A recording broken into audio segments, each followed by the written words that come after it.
오늘 하루도 모두 열심히 사셔가지고 한 분 한 분 축복하고 또 한 분 한 분 주님의 이름으로 칭찬도 해드리고 싶습니다. 네. 나는 칭찬 받아도 돼 하고 생각하시는 분들은 손 안 올리셔도 됩니다.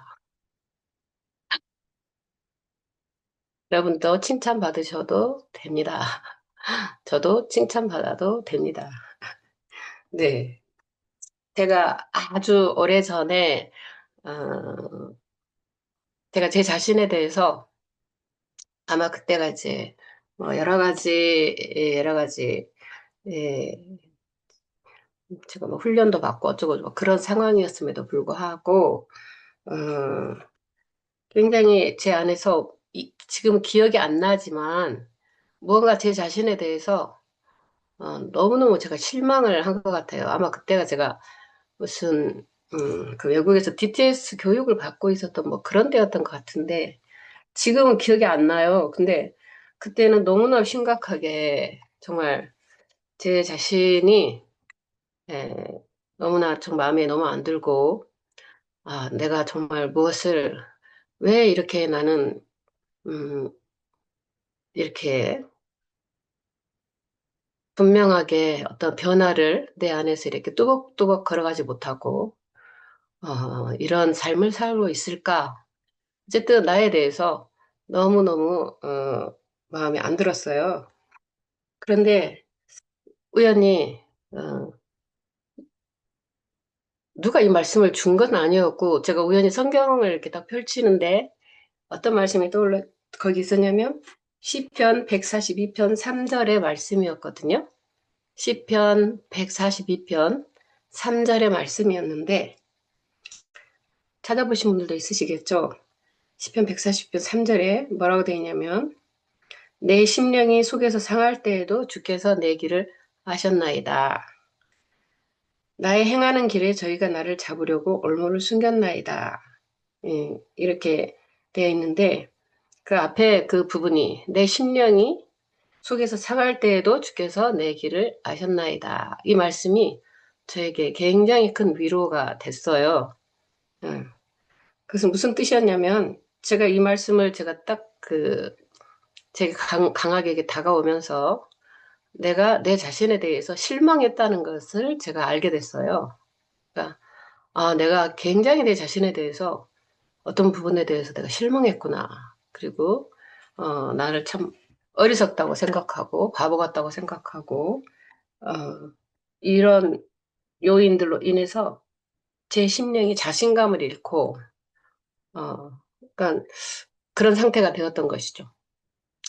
여러분 우리가 아무리 하나님이 나를 사랑하셔도 내가 나를 싫어하면 그 사랑이 우리 안에 잘 전달되지가 않아요. 참 신기하죠. 네. 하나님이 나를 사랑하시는 것이 더 클 텐데 내가 나를 어떻게 대하느냐가 너무너무 이걸 하나님의 역사까지도 흔들어 버리는 거예요. 하나님의 역사까지도. 그래서 제가 심령이 그때 상했던 것은 결국 어떤 것이냐면 제 행동을 이렇게 바라보았을 때 무언가 조금 부족하다고 생각하는 어떤 일들이나 어떤 이제 나의 행동들에 대해서 계속 나는 왜 그렇게 했을까? 왜 나는 그 어리석을까? 왜 나는 그런 어리석은 판단을 내렸을까? 뭐 이런 것으로 계속해서 되돌이표를 하면서 그 되돌이표는 결국은 어떻게 보면은 좀 잘해보려고 하는 되돌이표 같은데 결국 결과는 어떤 것이었냐면 내 마음을 계속해서 공격하고 나를 상하게 하고 있었더라는 거예요. 나를 상하게 하고 있었는데 이게 어디까지 따라왔냐면 제가 지금 선교사 훈련을 받고 있는 그 상황까지 따라왔어요. 그 생각은. 그래서 아무리 많은 강의들을 들어도 제 안에서 내가 나에 대해서 못마땅하니까 이 강의들이 하나도 제 안에서 하나님이 주시는 귀한 선물로 제가 여겨지지 아니하고 오히려 그런 말을 들을 때 나하고는 음, 별로 좀 직접적으로 부딪히지 않는 것 같은. 음, 그런 어떤 감정이, 어쨌든 그런 마음이었었던 것 같아요. 그런데 그때 이 말씀이 내 심령이 속에서 상할 때에도 주께서 내 길을 하셨나이다. 이 말이 엄청난 위로로 제 안에 다가왔어요. 그러니까 내가 좋을 때에도 나쁠 때에도 주님이 나의 가는 길을 아신다는 것은 동행해 주신다는 것하고 똑같은 말이기도 하고 책임져 주신다는 말이기도 하고 너무너무 많은 의미가 포함되어 있던 음, 말이었어요. 여러분, 주님께서 여러분의 마음 상태가 지금 어떠할지라도 자기 자신에 대해서 어떤 실망을 하고 어떤 낙심을 하고 있을지라도 주님은 당신의 길을 알고 계세요. 당신이 가야 되는 그 길을. 주님의 계획하신 그 길이 있어서 그 길을 끝까지 동행을 해 주실 거예요. 여러분의 그 길을 끝까지 동행을 해 주실 거예요. 음. 내가 부족해서 가다가 실패하는 게 아니더라고요. 여러분이 가다가 거꾸로지고 실패하는 게 아니에요. 끝까지 완수할 수 있게 해주신다, 이 말이에요. 끝까지. 네. 그런 약속이 있었는데, 시편 142편 3절 그 뒤에는 어떤 말씀이 들었냐면, 내 심령이 속에서 상할 때에도 주께서 내 길을 하셨나이다. 나의 행하는 길에 저희가 나를 잡으려고 올무를 숨겼나이다. 이랬거든요. 주님은 내 길을 알고 계셔. 내가 가는 이 길을 알고 계셔. 그런데 이 가는 길이 나는 자신이 없어. 확신이 없어. 그리고 자꾸만 안 좋은, 그냥 뭔가 바보 같아. 내가 하는 선택도 바보 같고, 내가 걸어온 걸음걸이도 어리석어 보이고, 이런 모든 어리석고 바보 같은 내 자신을 생각하면서, 속에서 마음이 힘들어 있는데, 중요한 것은 주님은 내 길을 알고 계시다는 것이고, 그런데 사탄은, 악령은 나의 그 걸어가는 길에 나를 잡으려고 올가미로 숨겨놨다는 거예요. 덫을 숨겨놨다는 거예요. 음. 그런데 그 덫이라는 게 무엇일까? 올무가 무엇일까? 그 첫째는 바로 내 마음속에 만들어지는 것이잖아요. 내 마음속에서 어, 나는 실패자야. 나는 바른 선택을 하지 못했어. 내가 잘못한 거야. 내가 그때 그렇게 하지 말았어야 돼. 이런 여러 가지 것들이 우리 마음속에서 끊임없이 우리를 하여금 계속해서 괴로워하도록, 네. 계속해서 괴로워하도록 그런 올무들이 우리 안에 계속 주어진다는 거죠. 우리 생각 속에 계속 무슨 올가미 같은 것을 여러분의 집 마당에다가 놔뒀다는 것이 아니고, 집 마당에 놔뒀다는 것이 아니고, 여러분의 생각 속에 정말 자유가 돼가지고 행복하게 주님 감사합니다. 나랑 같이 계셨네요. 이렇게 할 수 있는 그 기쁨과 자유가 안 되게 계속 여러분의 우리 목을 딱 잡고, 응, 자꾸만 내가 뭔가를 잘못했어. 나는 그때 그렇게 하지 말았어야 돼. 나는 어리석은 사람이었어. 이렇게만 계속해서 생각하도록 하는 그게 바로 올무라 이 말이에요. 올무가 그 짐승들 이렇게 딱 잡는 거잖아요. 산에서. 그러면 그 올무가 딱 한번 잡히면요, 우리 여기 센터에도 그런 덫이 있거든요. 그런데 그 덫은 움직이면 움직일수록 더 조여드는 원리가 있어요. 움직이면 움직일수록 더 조여들어요. 어. 그래서 그걸 보고 올무라고 말을 하는데 저희가 나를 잡으려고 올무를 숨겼나이다.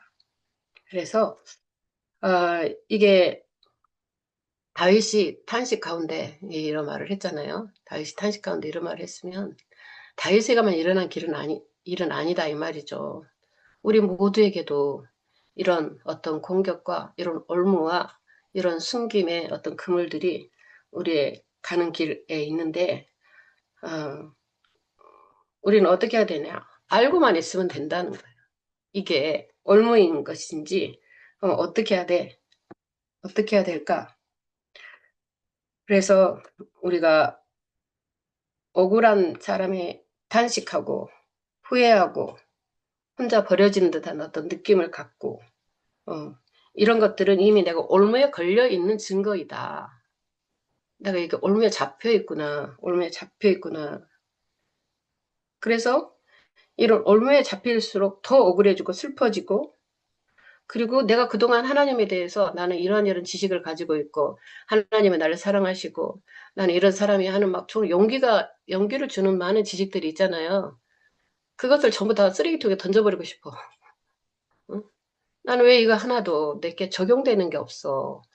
이렇게 이제 자기를 자책하게 되고 그리고 이제 결국은 우리가 하나님이 나를 정말 사랑하시나 의심하게 되고 그리고 내가 나를 지금 부족하게 여기는데 하나님이 나를 만족스럽게 여긴다는 생각을 할 수가 없거든요. 절대 그건 할 수가 없는 것 같아요. 그래서 예전에 저희가 아주 예전에 보면 저희가 이제 그 학생들 고아원 사역 같은 거 제가 이제 그런 곳에 나가서 결혼회를 그런 사역들을 계속 했을 때 그 아이들이 가지고 있는 가장 큰 특징 중에 하나는 뭐냐면 수동성이 커요. 수동성. 그 수동성이라는 것은 하라는 대로 하는 것이거든요. 그러니까 너는 바보다 그러면 그거를 받아들이는 게 수동성이에요. 응? 너는 어리석다 그러면 그걸 받아들이고 너는 못났다 그러면 그 못났다는 것을 그냥 그대로 받아들이는 그러니까 그것을 반격하는 힘이 없는 거죠. 근데 요즘 애들 엄마 아빠 사랑받고 있는 애들 어때요? 그런 말을 누가 한번 했다 그러면 난리가 나겠죠. 아저씨가 뭔데? 그러면서 선생님이 뭔데? 막 이러잖아요. 응? 난 이렇게 귀한 사람인데 막 이러면서 막 그런 자신감이 뿡뿡 넘쳐갖고 이렇게 하잖아요.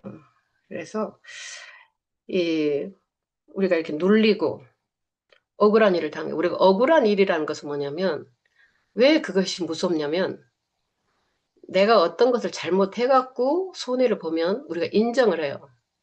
그런데 내가 잘못한 것도 아닌 것 같은데 내가 손해를 보고 내가 어려운 지경에 빠졌다는 거죠. 그러면 이거는 내게 문제가 있다고 생각을 해버리는 거예요. 내게 뭔가 문제가 있고. 이제 그래서 이제 이런 자책감이 억울함과 더해지면은 그야말로 우리가 이제 어, 힘들어지는 거죠. 힘들어지는 거죠. 그래서 자기 점수를 절대로 좋게 줄 수가 없는 거죠.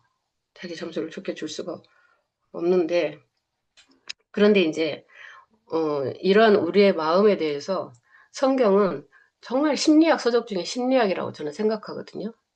그러니까 성경은 우리 마음에 그 꼬여 있는 어, 병든 의식을 건강한 의식으로 이렇게 바꿔주세요.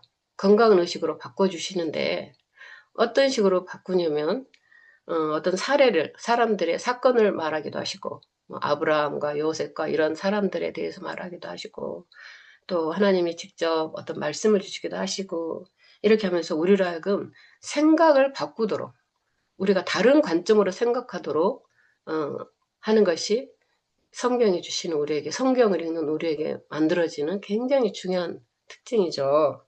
특징이죠.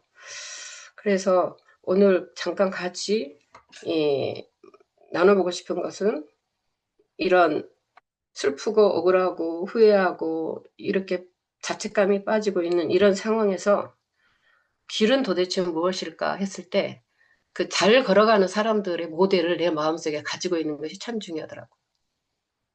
응. 그래서 여러분들 다 이제 그런 마음들을 다 가지고 그래서 또 성경을 읽으시잖아요. 그래서 오늘은 우리가 다 같이 함께 묵상해 보고 싶었어요. 그래서 누구를 묵상하냐면 욥에 대해서 억울함의 대표자라고 할 수 있는 욥에 대해서 여러분도 잘 알고 계시니까 같이 한번 묵상해 보고 싶었어요. 욥이 왜 혼란스러웠냐면 어떤 고통이 밀어닥치기 시작할 때 왜 혼란스러웠냐면 항상 살아온 삶에서 하나님을 놓치지 않았단 말이죠. 항상 하나님을 향해서 그 눈이 있었단 말이죠. 하나님을 향해서 그 눈이 있었고 사람들의 평가를 받으려고 하기보다도 하나님에게 평가를 받는 것에 대해서 굉장히 중요하게 생각하며 그렇게 살아온 사람이다 이거죠. 그래서 정말 오죽하면 동방의 의인이고 하나님도 인정하시는 의인이다 말은 그 태도가 너무 바르다는 거예요. 그 태도가 너무 좋다. 그 태도가 너무 좋다. 응. 그런데 이제 이건 우리도 이해할 수 없지만 이해할 수 없으나 하나님은 사탄이 그를 흩뜨는 것에 대해서 잠깐 동안 허락을 하셨잖아요.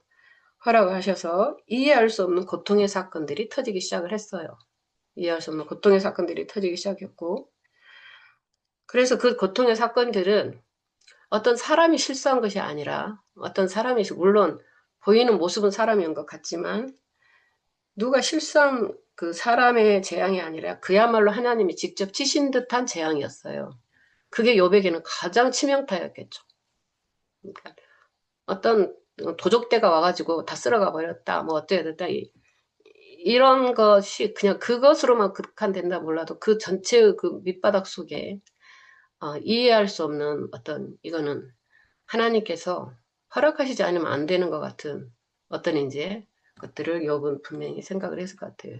그러지 않고요 어떻게 하루아침에 자식들이 다 죽을 수가 있고 어떻게 그 모든 재산들이 다 날아가 버릴 수가 있고 건강했던 자기 몸이 그렇게 중병에 걸릴 수가 있겠습니까? 그러니까 이것을 보면서 욥은 분명히 하나님의 개입이라고 생각을 한 것 같은데 그 시대에도 모든 사람의 도덕적인 수준을 훨씬 뛰어넘는 수준의 삶을 살고 있었던 그 사람, 악이라고 생각하는 행동을 철저히 금했던 그 사람이 이제 고통 속에서 탄식을 하는데 욥의 가장 큰 고통은 무엇이었을까?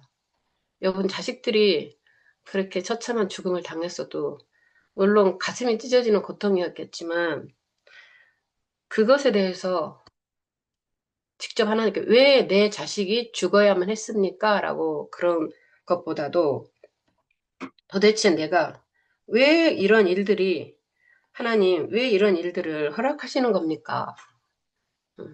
왜 이런 일들을 내게 일어날 수 있도록 허락하시는 겁니까? 이 고통이 아마 이제 가장 넘어갈 수 없는 고통이었겠잖아요. 그쵸?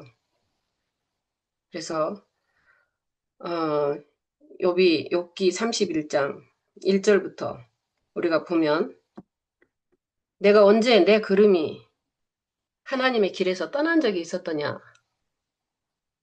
욥기 31장 7절에 보면 언제 내 걸음이 하나님의 길에서 떠났던가? 내 마음이 내 눈을 따라갔던가? 내 손에 더러운 것들이 묻었던가?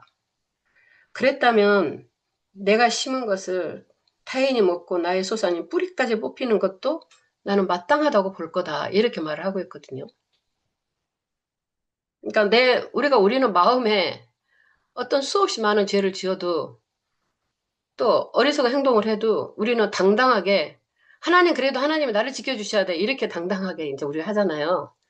그런데 욥은 여기서 뭐라고 말하겠냐면 내가 만약에 그런 실수나 어리석은 짓을 내 삶 가운데 했다면 하나님이 내가 다 뺏어가셔도 좋아요. 이렇게 지금 말을 하고 있다는 거예요.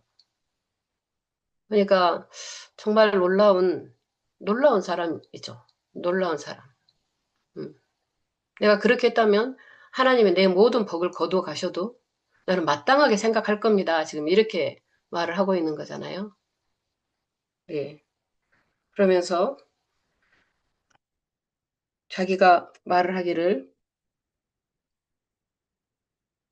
9절에 보면 31장 9절에 보면 언제 내 마음이 여인에게 유혹되어 이웃의 몸을 엿보아 기다렸던가. 그러니까 다른 여자를 마음속으로라도 그렇게 넘겨본 적도 없다. 이것도 쉽지 않은 태도고.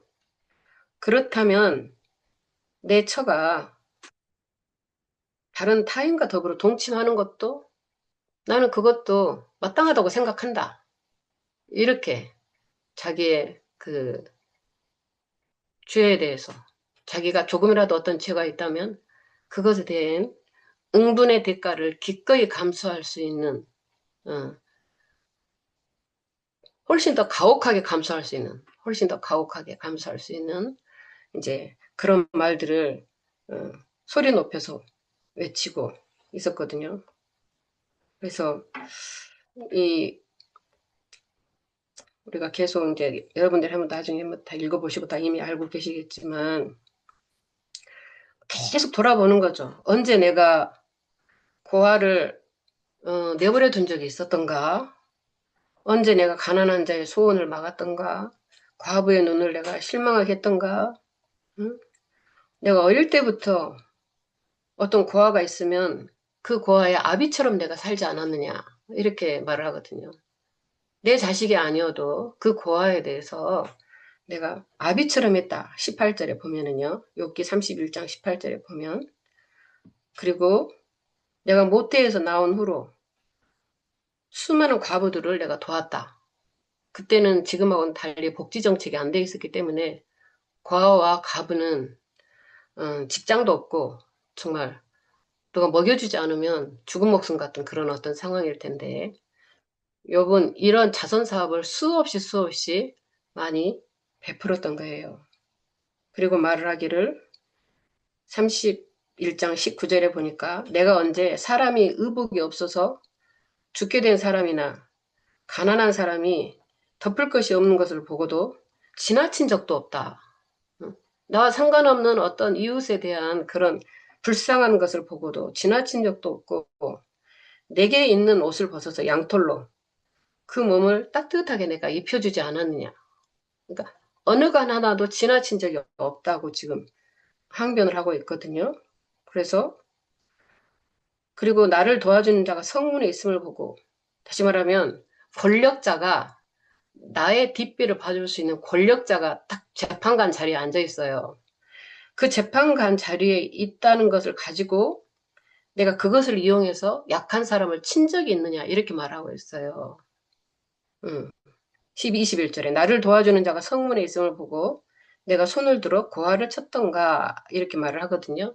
그러니까 나보다 더 약한 자에게 나보다 더 약한 자에게 돈도 없고 백도 없고 이런 그 자들에게도 내가 가진 힘으로 한 사람도 억울하게 해준 한 적이 없다.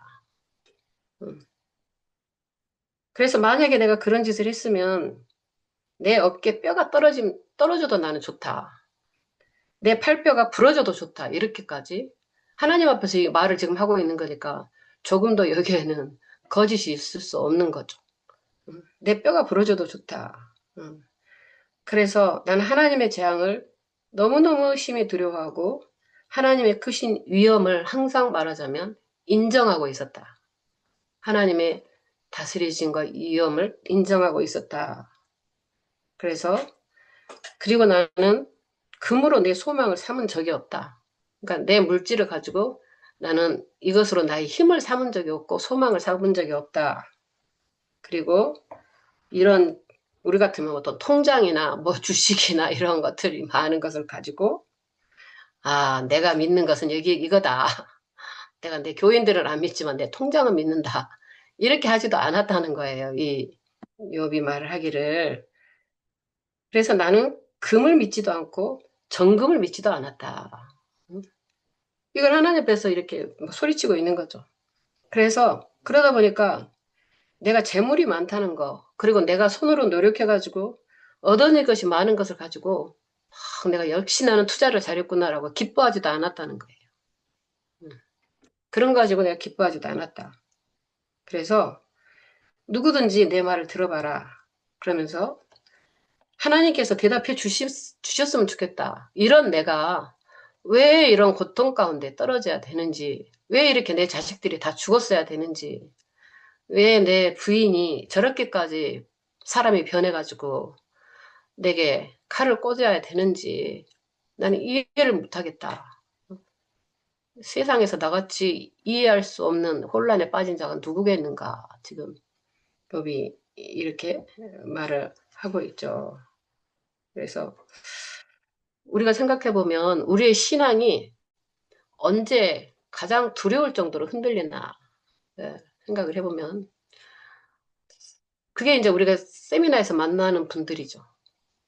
우리 세미나에서 만나는 분들이 하나님이 좋아가지고 세미나에 오시는 분만 있는 건 절대 아니죠. 왜냐하면 답이 없으니까 세미나 오신 분들이 많아요. 답이 없는데, 그런데 또 하나님을 부인할 수도 없고, 신뢰할 수도 없고, 여러분. 부인할 수도 없고, 신뢰할 수도 없고, 그러면 어떻게 해야 돼요? 그런데 그 하나님이 나를 사랑하신다는 것에 대해서 요만큼도 어떤 것을 잘 느끼지도 못하겠고, 이런 나 혼자 그냥 하나님은 나에게 관심도 없는데, 나 혼자서 그냥 예를 써서 아둥바둥하고 하나님을 향해서 쫓아가려고 하는, 나를 돌아보시지도 않는데, 그냥 그 하나님을 잡으려고 내가 쫓아가려고 하는 우리의 꼴을 가끔씩 여러분들이 느껴지실 때가 있으신지는 모르겠지만, 그때 우리는 되게 비참해지고, 무엇이 다른가? 저 하나님의 축복을 받았다는 저 사람들하고 나는 도대체 뭐가 다른가? 이제 이런 좌절과 혼란도 우리가 느낄 수가 있죠. 그래서 결국은 우리가 가지고 있는 하나님에 대한 예측과 하나님에 대한 어떤 그런 지식이 정말로 정확하지 않으면 우리는 얼마든지 무너질 수 있는, 얼마든지 넘어질 수 있는 이해할 수 없는 상황 속에 들어가기가 쉽다. 이런 생각들이 들면서 욥처럼 이렇게 대단하진 않지만 우리 안에도 이런 혼란들의 시간들이 크게는 또 작게는 얼마나 많이 지나갔을까. 그래서 그 흔들림 속에서 우리 안에는 우리도 의식하지 못한 채 성경처럼 단단하게 우리 마음속에 자리를 잡게 된 가짜 진리들이 있어요. 그러니까 진리가 우리 마음에 자리를 잡으면 참 평안하고 그건 건강하게 되겠지만 사실은 가짜 진리가 우리 마음에 없는 사람 없다고 저는 생각해요. 음, 아주 사이즈가 크든 작든 간에. 그러니까 뭐 예를 들자면 하나님은 공평하시지 않아. 이게 참 많은 것 같아요. 세미나의 참석자들을 보면서 그들의 마음속에는 분노, 슬픔, 하나님 앞에 두려워서 분노와 슬픔을 오픈하지는 못하지만 그러나 나중에 이들이 상처의 어떤 부분에 대해서 치유를 받고 나면 그동안에 제가 얼마나 많은 분노에 휩싸여 있었는지를 그때 꼭 간증을 하잖아요. 그때 이제 나는 이런 분노가 있었습니다. 하나님을 용서할 수 없었습니다. 뭐 이런 말을 할 수 있다는 것은 뭐냐면 마음에 용기가 생겼다는 거죠. 하나님이 나를 사랑하시는 것에 대한 뭔가의 마음에 안도감이 조금 이제 만들어졌을 때 사람은 속에서 정직한 말을 하는 것 같아요. 눈치 보는 말만 하는 것이 아니고. 네. 그래서 그 세미나 원분들이 흔들린 것이 어떤 것이냐면은 하나님이 공평하지 않다는 것이 가장 큰 많은 것들이더라고요. 그 사례들을 보면 하나님과 편애하신다. 음. 그래서 그 하나님의 편애의 대상이 된 사람들을 이제 관찰해 보는 거죠. 그러면 역시 기도 많이 하고 또 어쩌고 저쩌고 하나님께 뭔가를 많이 바치고 뭔가 열심히 있고 뭐 이제 이런 자기 나름대로의 이런 가짜 진리가 마음속에 이제 다 심어진 그 상태를 이제 우리가 봅니다. 그럼에도 아쉬워서 하나님이 나를 사랑하시지 않는 것 같은 느낌이 너무 크지만 그래도 하나님이 나를 사랑하신다는 것을 알아야만 살 수 있겠기에 아쉬워서 마치 약간 구걸하는 마음처럼 그렇게 앉아있는 참석자들도 많이 있잖아요. 그죠? 그래서 이런 모습들이 주님께서 다 보시고 어, 우리를 긍휼히 여기시는 것 같다고 저는 생각이 들어요. 그걸 책망하신다 이것이 아니고 정말 우리를 긍휼히 여기시고 너를 괴롭히는 것은 내가 아닌데 너가 가지고 있는 잘못된 생각인데 이제 이렇게 그래서 우리가 하나님을 기쁘게 해드릴 수 있는 것은 진리를 선포하는 것이로구나 이런 생각을 계속 하게 됩니다. 세미나에서 어떤 기적과 치유의 어떤 역사가 일어났다는 것은 진리가 그 사람 속으로 들어간 것이구나. 그렇기 때문에 진리의 선포, 정확한 진리의 선포가 중요하고 정확한 단어의 선택도 중요하다, 저는 생각합니다. 제가 이제 또 메시지를 하는 입장이라서 정확한 단어의 선택도 참 중요하구나. 그래서 근데 이제 우리가 우리 삶에서 보면 그 괴롭고 힘든 사건들이 있잖아요. 그러니까 우리가 이제 그걸 뭐 치유 세미나라는 치유라는 이름을 이제 거기에 붙인 건데 이 괴롭고 힘든 어떤 사건들 내가 느닷없이 그 교회를 나는 순수한 마음으로 교회를 갔는데 그 교회에서 모든 것을 다 잃어버리는 말도 안 되는 어떤 피해를 당했다. 그런 분들이 참 많이 있었어요, 또. 네. 좋은 교회를 만나서 살아나신 분들도 많았지만 어떤 분은 약간 그 도저히 이해가 안 되는 어떤 그 고통스러운 일들을 당한 분들도 있었는데 이것들이 이런 어떤 사건들이 아주 오랜 신앙도 다 무너뜨려 버리는 공격성을 가지고 있다. 공격성이 강하게 공격성을 가지고 있는 것들을 보는데요. 음, 그래서 우리가 이제 하나님이 나를 돌보신다면 절대 이런 일이 일어날 수는 없는데 하나님이 나를 사랑하신다면 어떻게 이런 일이 일어났어? 내 착각이었구나. 나는 혼자로구나. 이런 고통의 늪으로 이제 우리가 빠져 들어가게 됩니다. 그래서 그 다음에는 이제 그럼 하나님 사랑받으려면 어떻게 해야 되지? 라고 이제 그 어떤 자기만의 어떤 방법을 이제 연구하게 되는 거죠. 하나님의 사랑받을 방법이 뭐지? 음, 그래서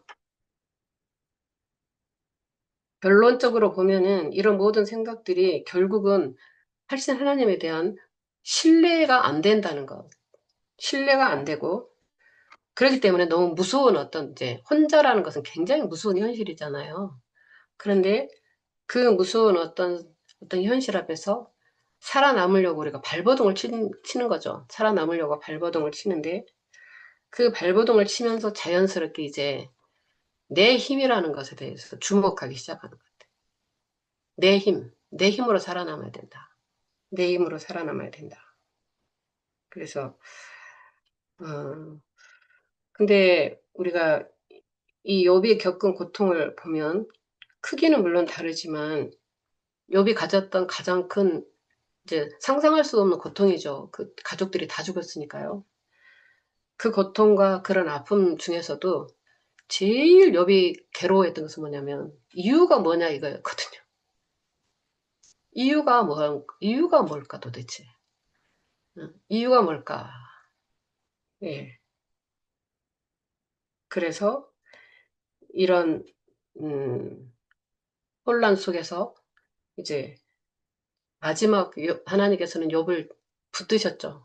어떤 방법으로 붙드셨을까 자세히는 나와 있지만 않지만은 욥은 음, 하나님이 자기를 사랑하신다는 것에 대한 것을 다시 회복을 한 거죠. 하나님이 자기를 사랑하신다는 것에 대해서 어떻게 해서 그걸 회복해야 되는데 아주 자세하게는 그 뒷부분이 잘 안 나와 있기는 해요. 그렇지만 욥은 자기가 생각하던 하나님에 대해서 내가 사실은 잘 모르고 있었구나라고 고백을 하잖아요. 잘 모르고 있었구나. 주님, 제가 잘 몰랐어요. 이런 고백을 하니까, 거기에는 또 어떤 비밀이 이제 있었겠죠.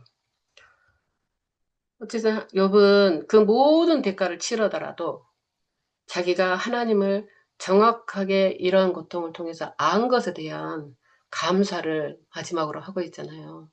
이 모든 고통과 대가보다도 내가 하나님을 더 정확하게 알게 되었다는 것에 대한 그런 어떤 그 고백을 하고 주님께서도 욥을 칭찬하시고 근데 우리는 어떨까? 욥과 같이 이렇게 훌륭하게 너무 어려운데 정말 어떻게 욥은 이럴 수 있을까? 그거는 이제 잘 모르겠고요. 우리가 욥과 다른 것이 있다면은 우리는 예수님이 십자가를 아는 것이 가장 큰 은총인 것 같아요. 예수님이 십자가를 아는 것. 그래서 그 예수님의 십자가는 무슨 말을 하고 있냐면 하나님이 비록 하나님의 아들일지라도 그 아들을 내어줄 때까지 자기 아들을 아끼지 아니하시고 로마서 8장 32절에 그렇게 있죠. 여러분 잘 아시는 말씀이죠. 자기 아들을 아끼지 아니하시고 우리 모든 사람을 위하여 내어주신 하나님. 같이 해볼까요? 자기 아들을 아끼지 아니하시고 나를 위하여 아들을 내어주신 하나님. 네. 그러면서 이런 하나님이 어찌 그 아들과 함께 모든 것을 우리에게 은사로 주지 않으시겠느냐, 선물로 주지 않으시겠느냐. 그러니까 은사로 준다는 것은 뭐냐면 일한 대가로 주는 것이 아니라는 거거든요. 일한 것에 대한 대가로 주는 것이 아니고 그냥 은사로 주시는 것이다. 은사로 주시는 것이다. 이렇게 성경은 말을 하고 있습니다. 근데 우리는 공짜를 공짜에 익숙하지 않아가지고, 공짜는 좋기는 좋지만, 응? 우리가 한 것에 대한 대가를 바라는 거지, 공짜를 바라지는 못하는 것 같아, 하나님 앞에서. 어떠세요? 그러니까 오히려, 하여간 좀, 지금 제가 오늘 저녁에 이걸 한 묵상을 해봤는데도, 내가 하나님 앞에서 공짜를 바라고, 그러니까 내가 뭘 아무것도 안 했어도 주실 것이라는 것에 대한 그것이 내 안에 있나를 좀 생각을 해봤어요. 말도 안 되는 생각 같으십니까? 근데 우리는 공짜를 이해하지 못하기 때문에 율법주의자가 돼가는 거죠. 내가 기도를 더 열심히 했어야 되는데, 내가 그 일을 더 열심히 했어야 되는데, 아니면 내가 그런 실수를 하지 말았어야 되는데, 그러면 하나님의 나를 더 크게 축복하실 수 있는데, 뭐 이렇게 하는 것이 결국은 공짜를 모르는, 어, 내가 행한 것에 대한 대가로 모든 것들을 이렇게 대가로 생각하는 그런 의식이 있어서가 아니겠는가. 그래서요, 제가 보니까 너무 웃긴 게 제일 제가 당황스러운 게 뭐냐면요. 아무것도 안 하고 있는 것이 제일 당황스럽더라고요, 제가. 그래서 이제 이 앞에 이제 풀 같은 것이 굉장히 많이 나 있고 막 이렇게 뭐 이렇게 막 있어요.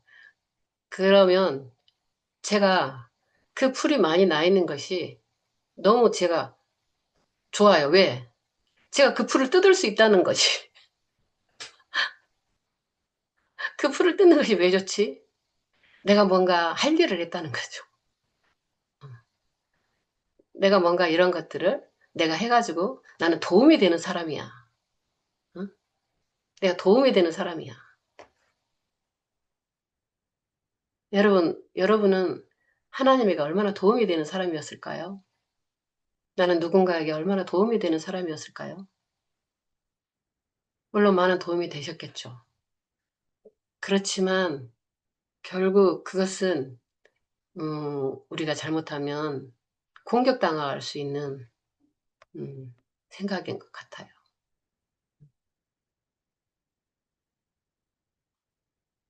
우리가 정말 아무 일도 하지 않아도 어, 내 안에서 평안하게 지금의 그 시간을 또 나를 어, 바라볼 수 있다면 아무것도 하지 않는데 주님이 나와 임마누엘 하신다고 생각할 수 있다면 우리가 세미나를 할 때는 완전히 임마누엘 하신다고 제가 믿습니다. 믿어요. 그런데 아무것도 하지 않는데도 음, 물론 말로는 임마누엘 하신다 이렇게 하지만 그게 그렇게 간단한 문제가 아니더라고요. 간단한 문제가 아니야. 끊임없이 우리의 사고는 길들여져 있는 부분들이 있었구나. 길들여져 있는 부분들이 있었구나. 그래서 죄의식에 너무 민감하게 길들여지고 자기를 판단하는 것에 너무 민감하게 길들여지고 또 남을 판단하는 것에 민감하게 길들여지는데 이런 어떤 노력의 대가로 무언가를 얻는다는 것의 사고방식도 굉장히 민감하게 우리 안에 발달되어 있구나. 음, 공짜로 받을 수 있다는 것에 대해서 이해를 잘 못하는구나. 이런 생각들을 같이 해보게 됐습니다. 그래서 이제 로마서 8장 32절 자기 아들을 아끼지 아니하시고 우리 모든 사람을 내주신 이가 어찌 그 아들과 함께 모든 것을 우리에게 은사로 주지 않으시겠느냐. 그래서 그 자기 아들을 내가 아직 죄인 되었을 때 내어주시니 그 하나님이라고 성경은 이렇게 말을 하는데, 당연히 여러분들은 다 알고 계시죠. 저도 처음 예수님 알았을 때 이 말씀이 너무너무 제 안에 좋았고, 그리고 이 말씀을 애웠고, 이 말씀을 전했는데, 그때 좋았던 것하고 계속 이 의식 안에서 제 의식이 바뀌는 것하고는 좀 또 다른 문제로구나. 음. 여전히 아무것도 안 하는 나를 깊이 용납할 수 있는 어떤 의식이 돼야만 다른 사람에 대해서도 어떤 일이나 이런 걸로 평가하지 않고 그냥 있는 그대로 그 사람을 이렇게 받아들일 수 있지 않겠어요? 그래서 어, 로마서 12장 2절에 너희는 이 세대를 본받지 말고 마음을 새롭게 함으로 변화를 받아. 네, 세대를 본받지 말고 마음을 새롭게 함으로 변화를 받으라고 그랬는데요. 하나님의 선하시고 기뻐하시고 온전하신 뜻이 무엇인지 분별하도록 하라. 그래서 이 세대가 가지고 있는 어떤 생각을 본받지 말라는 거예요. 세대가 가지고 있는 생각을 본받지 말라. 그러면서 우리에게는 새로운, 새로운 지식을 붙들어야 되는 그것이, 그래야만 마음이 새롭게 되잖아요. 그러니까 본받지 말고 새로운 지식을 잡는, 새로운 지식을 잡는, 그래서 생각하는 것이나 평가하는 것이나 바라보는 관점이나 이런 것들이 예, 변화가 된다는 거잖아요. 변화가 된다는 거죠. 내가 나를 평가하는 것에 변화가 된다는 거죠. 내가 나를 평가하는 것에 변화가 된다는 거죠. 네. 그래서 저번에도 한번 여기서 잠깐 제가 말씀드린 것이 있었는데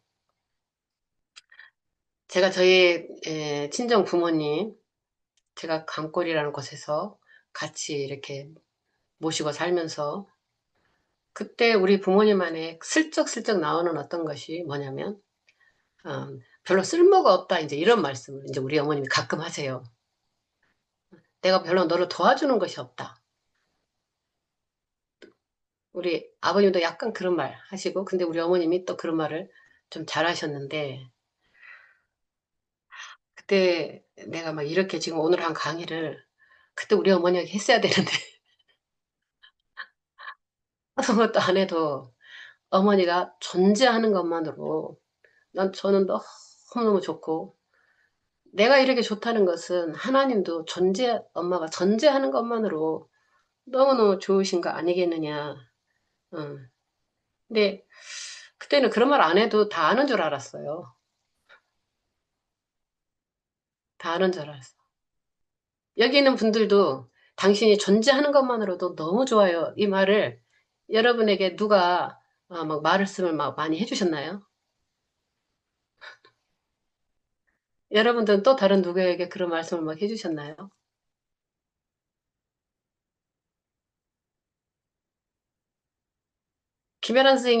김혜란 선생님, 엄청 열심히 사셔요. 어쨌든 우리 김혜란 선생님이. 네, 열심히 아이콘이에요.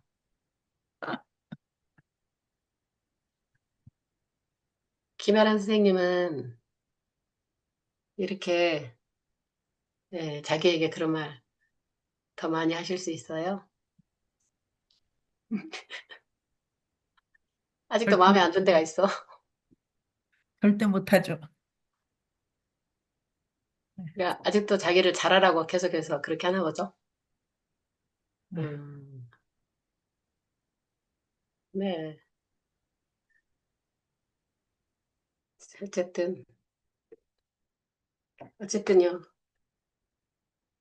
그래서 우리가 자기 자신을 진짜로 다르게 좀 봐야 되겠구나. 진짜 좀 다르게 보고, 어, 좀 칭찬 좀 진짜 해줘야 되겠구나. 이게 정말 김혜란 선생님도 몰라서 안 하겠어요. 안 되는 걸 어떡해. 그러니까 다른 사람이 해줘야 돼. 김혜란 선생님 진짜 귀해요. 이곳에 있는 것만으로도 너무 귀한 것 같아요. 걸어가는 그 삶의 모습이 우리에게 너무나 너무나 용기가 되고 좋아요. 이런 말을. 지금 제가 하고 있는 말 중에서 거짓말이 있는 것 같으세요?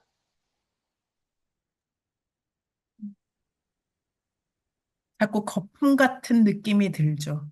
거품! 네.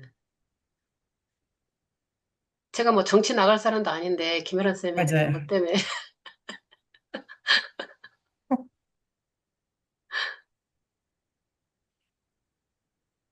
그래서 우리가 우리 수모임 시간에도 서로에게 정말, 왜냐면 이게 진리니까 사실은 사실대로 정말 우리가 말을 해줘야만이 얼마나 이게 두껍게 우리의 머리를 잡고 있는지,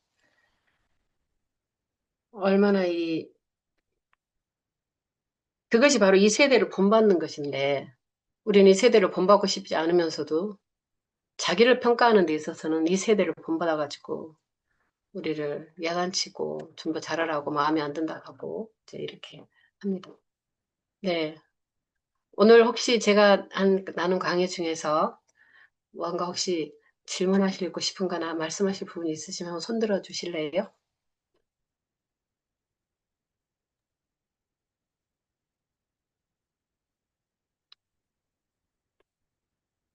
우리 박진영 선생님, 뭐 할 말 없어요? 네, 할 말 없습니다. 네. 우리 최서인 자매님, 놀라셨죠? 네. 오늘 강의를, 말을 못해요? 마이크, 마이크. 어, 이거 소리 잘 들리는데? 소리 들려요? 네, 너무 잘 들려요. 지금 마이크 연결 안 돼 있는 줄 알았어요. 예, 네. 그러니까, 질문이 아까 어떻게 되셨죠? 오늘 강의를 들으시면서 최서인 선생님은 자기 자신에게 그렇게 말해줄 수 있냐고, 아, 칭찬해줄 수 있냐고요. 네, 그렇게 안 될 때가 사실은 많은데, 좀, 그러려고 하고 있어요. 노력. 무슨 칭찬을 제일 많이 듣고 싶으세요? 저요? 네. 한 문장으로 한다면? 그냥 수고했다. 수고했다. 수고했다. 예. 수고했다는 것은 약간 칭찬해보라기보다는 조금 그거도 잘했다. 잘했네요. 이렇게. 잘했다까지는 아직 말 못해요.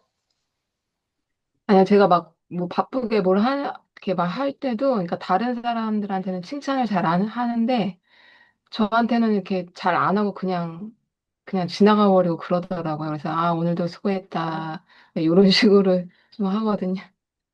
음, 네. 이쁘다. 그렇게 한번 해주세요. 예쁘다. 서인아, 이쁘다. 네, 예쁘다. 네. 또 자기 자신에게 이 말을 꼭 칭찬해주고 싶어요. 라고 해서 공개적으로 제가 선포합니다. 결심하는 거예요. 이렇게 하실 분. 기회를 드리겠어. 난 앞으로 이 칭찬을 나한테 계속 할 거예요. 주님을 위해서. 기회. 이 기회를 놓치시면 안 될 텐데. 정희 씨, 이정희 씨. 네, 자기 자신에게 뭘 칭찬을 한번 해보고 싶어요. 계속. 음, 정희야, 잘하고 있어. 음흠, 음, 잘하고 잘, 있어. 네. 주님께 물어보면 항상 그렇게 토닥여 주시는 것 같아. 잘하고 있어. 어, 너무 잘하려고 할 필요 없어. 괜찮아. 지금 충분해. 이렇게 얘기해 주시는 것 같아. 음, 네. 분명히 이제 그렇게 그것이 주님의 말씀이라는 거죠. 네, 네. 우리 김지용 순장님은 주님께서 김지용 순장님에게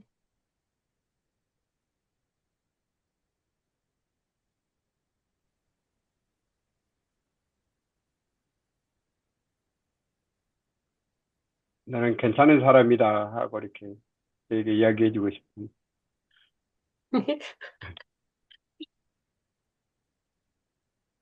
네. 그것도 오랜 시간을 걸려서 여기까지 괜찮은 사람까지 이제 그 다음을. 네, 감사합니다. 그래서 우리가, 음, 우리의 남아있는 생애가 어느 만큼인지는 우리가 다 알 수 없지만, 우리의 입술이 진리를 선포하는 입술이 돼야 되겠다는 건 다 원하시잖아요. 아멘. 근데 자신에 대한 진리를 선포하는 버릇들을 우리가 계속 길러야 되겠다. 나는 아멘. 하나님의 사람입니다. 하나님이 음, 나를 사랑하십니다. 아멘. 하나님이 나를 완전히 용서하셨습니다. 아멘. 나의 전에 모든 죄에 대해서 기억하지도 않으십니다. 음, 진짜이십니다. 네. 하나님이 나에 대한 계획을 가지고 계십니다. 이런 진리의 말씀들을 우리 오늘 순모임 시간에 풍성히 같이 나눠보셨으면 좋겠습니다. 네. 제가 잠깐 기도하겠습니다. 하나님 아버지, 왜 우리가 못할까요? 하나님께서 우리에게 이렇게 사랑한다고 말씀을 해주셨는데도 왜 우리는 우리 자신을 사랑하기가 이토록 주저되어지고 사랑받고 싶은 마음은 너무 크지만 왜 그 사랑을 주님이 지금 나에게 해주신다는 것에 대해서는 자꾸만 믿어지지 않는 그런 태도가 만들어졌을까요? 주님, 우리가 이러한 습관을 정말 깨기를 원합니다. 이제 우리의 남은 삶 동안에 순간순간 주님이 나를 정말 사랑하셔. 이렇게 내가 나에게 고백하고 고백할 수 있고 사랑하는 딸아, 내가 너를 사랑한다. 사랑하는 딸아, 내가 너를 사랑한다. 사랑하는 아들아, 내가 너를 사랑한다. 사랑하는 아들아, 지난 일을 가지고 괴로워하지 말아라. 내가 모든 것을 알고 있고 나의 방법으로 그 모든 것을 책임지고 가장 아름다운 선으로 이루어갈 것이다. 나를 신뢰해라. 하나님, 이러한 주님의 말씀들이 우리 안에서 계속해서 크게 흘러 넘쳐서 우리의 머리 끝에서 발끝까지 주님의 말씀으로 가득 채워지게 해 주시옵소서. 그 힘으로 살아갈 수 있게 해 주시옵소서. 그래서 그 힘이 다른 사람에게도 전달되게 해 주시옵소서. 예수님 이름으로 기도했습니다. 아멘.